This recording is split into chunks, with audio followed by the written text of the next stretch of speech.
आप काफी देर से इधर देख रहे थे, मैंने सोचा आपके पास आऊं। कोई बात क्या नहीं। लगता है, आप पुराने आदमी हैं, पुराने नीतियों से देखते होंगे, कैसा रहा था सिंहबेरपुर पहले और अब कैसा है? सर मैं यहाँ से कम 40-50 साल से आ रहा हूँ। अच्छा। जो अब हुआ है कभी नहीं हुआ है। अच्छा। और शायद कभी होने को वाला भी नहीं है। अगर भारतीय जनता पार्टी का शासन रहेगा तो मैं तो गीत भजन गा के यहाँ जिताया करता था और गाया था। जब भगवान राम यहाँ पार उतरे थे तो हमने गीत गाया था और आज भी गाते थे। भगवान राम जब आए तो केवट से कहा, क्या कहा कि मांगिए नाव न केवट आना, अब कहा है तोहार मरम हम जाना।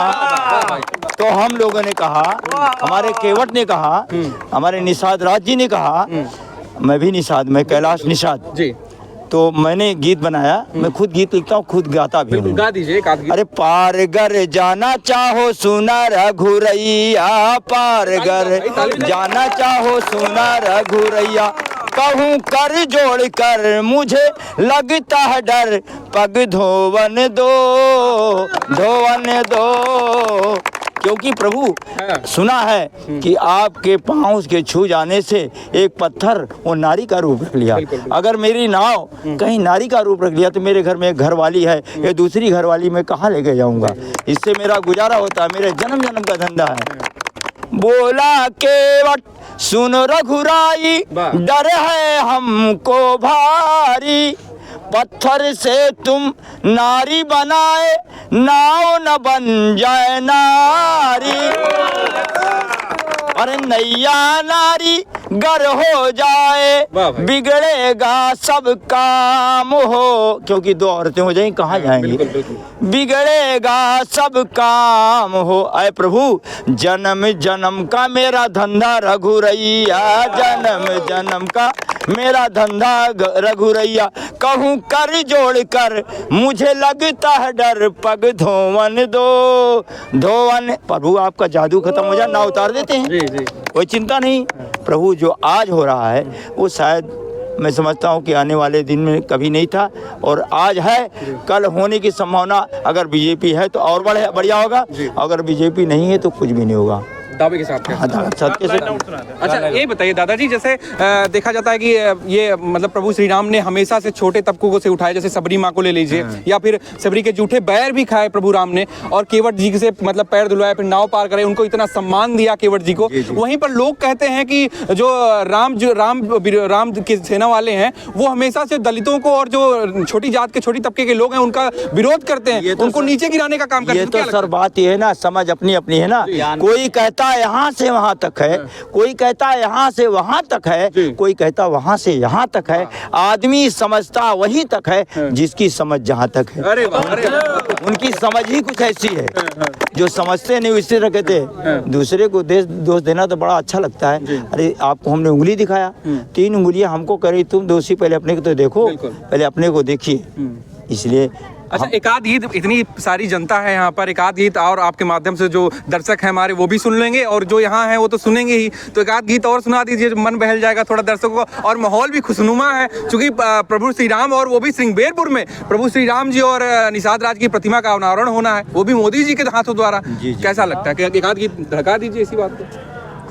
ऐसा है हमारे केवट ने और हमारे जितने भक्त हैं भगवान के, सब अक्सर अभी नवरात्र निकल गया तो नवरात्र में भी हम लोग गीत गाया करते हैं कि अगर ज्योति हमने जलाई न होती, अगर ज्योति हमने जलाई न होती, तुम माँ पर्वतों से आई। हम भारतीय जनता पार्टी के लोग हैं, हिंदू परिषद वाले लोग हैं, RSS के लोग हैं, तो हम लोग हमेशा धर्म में आस्था रखते हैं और कोशिश करते हैं कि आने वाले समय भी हम लोग आस्थावान हैं और रहेंगे भी। बस बहुत बहुत धन्यवाद। कहना चाहेंगे? नहीं बहुत बहुत अभी तमाम कहना बाकी है, लेकिन तमाम लोग हैं ना। सब ही मेरा है सार्थक मिश्रा। अच्छा। और यहीं लोकल नवाबगंज से ककरहिया का निवासी हूँ। पहले तो हम लोगों का सौभाग्य है कि इतनी बड़ी प्रतिमा यहाँ बनाई गई। वैसे भी सिंहबेरपुर बहुत प्रसिद्ध था, लेकिन इसके कारण और जो नहीं जानते थे वो भी लोग जानने लगेंगे।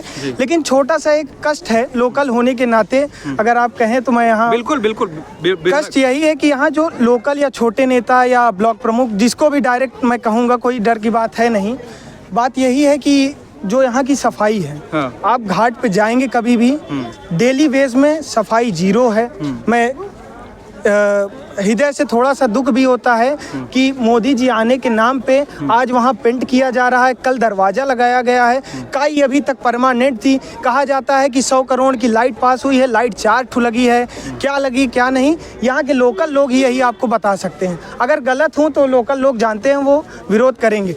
लेकिन अब ब्लॉक प्रमुख सपा के हैं इसलिए कमी कर रहे हैं, या कोई उप मुख्यमंत्री जी हर 2 महीने पे आते हैं उन्हीं की इसमें कमी है। अब मोदी जी योगी का काम है पास करना, ना कि यहाँ का आके रोज देखना। तो मोदी जी और योगी जी की कोई गलती नहीं। इतना अच्छा आपको प्रधानमंत्री और मुख्यमंत्री मिला कि आपके सारे जो आप कह रहे हैं उसको तुरंत प्रस्तावित किया जा रहा है, तुरंत उस पर काम हो रहा है। लेकिन आप वही कर रहे हैं, पोस्टर लगवाते समय आपको अभी सारे नेता दिखेंगे, छोटे से लेके बड़े सबका पोस्टर लगेगा, लेकिन सफाई की कोई बात नहीं करता। मतलब क्या कहना चाहेंगे, श्रृंगेरपुर धाम में कोई सफाई का कोई महत्व नहीं है? घाट पे आप जाके अभी देखिएगा, अभी आज के समय प्रेजेंट टाइम पे पेंटिंग चल रही है। तो क्या इसको राजनीतिक मायने से आप देख रहे हैं, क्या यहाँ पे राजनीति हो रही है? राजनीति हो रही है या नहीं हो रही इसको मैं नहीं दर्शा सकता, लेकिन धांधली हो रही है, सीधे रूप से हो रही है। इस पांडेश्वर नाथ धाम से आए हैं। अच्छा, हम लोग बड़े सौभाग्यशाली हैं कि हम लोगों को प्रधानमंत्री नरेंद्र मोदी, मुख्यमंत्री योगी आदित्यनाथ जी जैसे लोग मिले हैं। क्योंकि आज देख रहे हैं कि जब से इन लोगों की सरकार आई है, सनातन धर्म से जितने भी जुड़े पौराणिक स्थल थे सबका कायाकल्प हो रहा है। चाहे वो हमारा बनारस हो, चाहे हमारे बगल में पांडेश्वर नाथ धाम है, वो भी कॉरिडोर बन रहा है। पांडेश्वर नाथ धाम भी पूरी तरह से यहाँ भी देख रहे हैं, यहाँ का भी कायाकल्प हो गया। ये चीज़ केवल हमारे मुख्यमंत्री जी से ही संभव था, बाकी अन्यत्र हम किसी से उम्मीद नहीं रख सकते। उनको बार बार कोट हम प्रणाम करते हैं, बार बार बधाई देते हैं। अच्छा, तो क्या लगता है कि वो योगी जी ये भी कहते हैं कि बटोगे तो कटोगे, और उसका कई सारा विरोध भी होता है, कई सारे दल विरोध करते हैं, और जो पार्टियों के लोग हैं, क्या मतलब आपको लगता है कि ये सही है? हम लोग तो सनातन धर्म में हम लोग हमेशा शोषण के शिकार, जब से आज़ादी मिली तब से हम लोग शोषण के शिकार होते चले आ रहे हैं। आज ही वो उनका कहना बिल्कुल सही है कि हम लोग अगर बटेंगे तो कटेंगे, अगर एकजुट रहेंगे हम लोग तो हमारी ताकत कुछ और होगी। तो हम लोगों को तो एक रहना चाहिए ना, मतलब एक रहेगा, बिल्कुल एक रहे। हाँ, एक रहेंगे तो नेक रहेंगे। क्या लगता है कि जैसे अभी संसद में मैंने कुछ देर पहले एक क्वेश्चन किया था, क्या संसद में 1 नेशन 1 इलेक्शन का स्कीम जो है मतलब उसका प्रस्ताव पारित कर दिया गया है, तो क्या लगता है वो जनता के बीच में जाना चाहिए, वो मतलब पूरी तरह से लागू होना चाहिए? बिल्कुल जनता के बीच में जाना चाहिए, बिल्कुल लागू होना चाहिए। कम से कम ये हमारा जो भी पैसा जाता है इलेक्शन में, जितने भी पैसे जाते हैं, जितनी भी पार्टियां हैं, हम लोगों के जेब से ही जाता है ना। अगर एक बार में अगर चुनाव होता है तो हम लोगों के लिए फायदेमंद होगा। क्या लगता है भैया, क्या नाम है आपका? विजय कुमार सोनी है। कैसे देखते हैं यहाँ का पूरा माहौल? बहुत अच्छा माहौल है, बहुत बढ़िया सजाया गया है, और हम माननीय प्रधानमंत्री नरेंद्र मोदी से। यहाँ के लोकल हैं? हाँ, लोकल हैं, पांडेश्वर नाथ धाम से आए हैं। तो श्रृंगेरपुर को पहले कैसे देखते थे और अब कैसे देखते हैं? पहले से अब बहुत ज़्यादा बेहतर हो गया है। हर चीज़ें यहाँ पे सुचारू रूप से चल रही हैं। मंदिर निर्माण भी हो रहा है हर जगह, द्वारका, मथुरा, काशी, हर जगह पूरा सब कुछ पूरा अलग तरीके से दिख रहा है छठा यहाँ का। अच्छा, तो मतलब वो कहते हैं कि राम के नाम पर वोट लेते हैं भारतीय जनता पार्टी वाले लोग, और केवल राम को ही अपना वो बनाते हैं, आइकॉन बनाते हैं। तो कैसे देखते हैं आपकी, मतलब 500 साल पुराना मुद्दा था, तो 500 साल में क्यों नहीं हल हुआ? मोदी के आने पे ही कैसे हल हो गया? ये तो एक चुनाव का एक मुद्दा बनाया गया था। जितनी बार चुनाव होता रहा, केवल मंदिर मुद्दा, अयोध्या को लेकर हर पार्टी मुद्दा बनाती रही। अब तो मुद्दा भी खत्म हो गया, आप फिर कैसे जीत रहे हैं? राशन मिल रहा है क्या? हिंदू मुसलमानों को नहीं मिल रहा है, सभी को मिल रहा है, उसमें बंटवारा नहीं हो रहा है, सबको मिल रहा है, सबको बराबर देखा जा रहा है। जो भी सुविधाएं हो रही उसमें मुसलमान सब बढ़ चढ़ के हिस्सा ले रहे हैं, उसमें सबको सब बराबर देखा जा रहा है। तो कैसे हम समझ रहे हैं कि ये अलग अलग देख रहे हैं? तो मतलब कहने का मतलब जो सरकार चल रही है अभी बहुत अच्छी चल रही है, बहुत अच्छी चल रही है। क्या आपके श्रृंगेरपुर में विकास हुआ है, मतलब विकास की दृष्टि से देखा गया?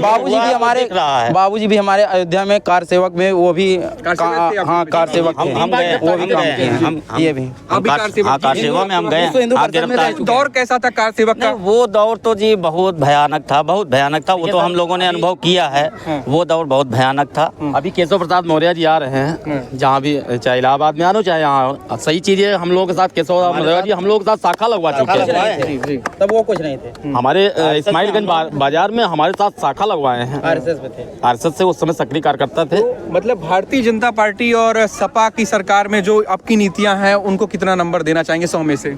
सपा को कितना नंबर देना चाहेंगे? 100 में से हम बीजेपी को 100 देना चाहेंगे। सपा को कुछ भी नहीं देना चाहिए। बिल्कुल हम भाई साहब की बात का समर्थन करते हैं। अच्छा, बिल्कुल। क्या लगता है आपको? बस वही चीजें जो वो बोले वही चीजें। मतलब कहने का मतलब जो हमारी पार्टी